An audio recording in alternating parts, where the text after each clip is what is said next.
সবকিছু মিস হলেও মিস হবে না টার্গেট। এক একটা রাজাকার মরবে আর 10 কেজি করে মিষ্টি দেওয়া হবে মসজিদের মিলাতে। নেক্সট, প্রস্তুত থাকুন। নেক্সট টার্গেট কাল্লাফাটা হাসনাত আব্দুল্লাহ। সোফার ওয়েট অ্যান্ড সি, কোথা থেকে কি হয়ে যাবে কেউই বলতে পারে না। মাদারচোদ, কাপুরুষের মতো ওসমান হাদিরে পিছ থেকে গুলি করে পলাইছস।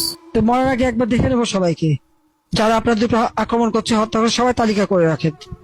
কারণ মামলা তো খেয়েছি, আর চিন্তা কিসের, শাস্তিও দেবে। যার কারণে ওসমান হাদি এখনো জীবিত এবং আমরা আশা করি সে ফিরে আসবে। আবার হাসনাত আব্দুল্লাহকে নিয়ে থ্রেট দিচ্ছিস, ঠিক আছে, তুই তো সৌদি প্রবাসী। আচ্ছা, হাসনাত আব্দুল্লাহ বাংলাদেশে, তুই সৌদিতে, তুই মনে করতেছস যে তুই একদম নিরাপদ স্থানে আসস, তাই না? তুই আমার এই ভিডিওর নিচে তুই কোন জায়গায় থাকস লোকেশনটা শেয়ার কর। দেখ, আমি একজন মালয়েশিয়ান প্রবাসী, আমি মালয়েশিয়াতে বসে তোকে কি করতে পারি। তুই সৌদি কোথায় থাকস তুই শেয়ার কর। তুই হাসনাত আব্দুল্লাহর যদি একটা পশমও ছিঁড়তে পারস তখন তুই ভিডিও করে বলিস।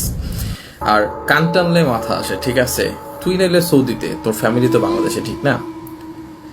তোর মা হাসিনা ক্ষমতায় নাই, তোর ফ্যামিলি তো বাংলাদেশে, সমস্যা নাই।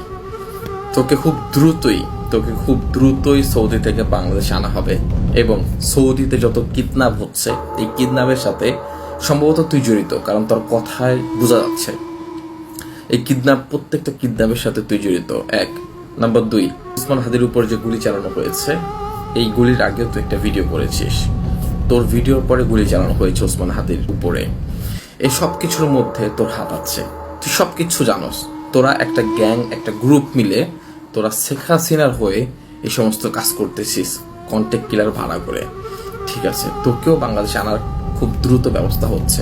জাস্ট ওয়েট অ্যান্ড সি, অপেক্ষা কর।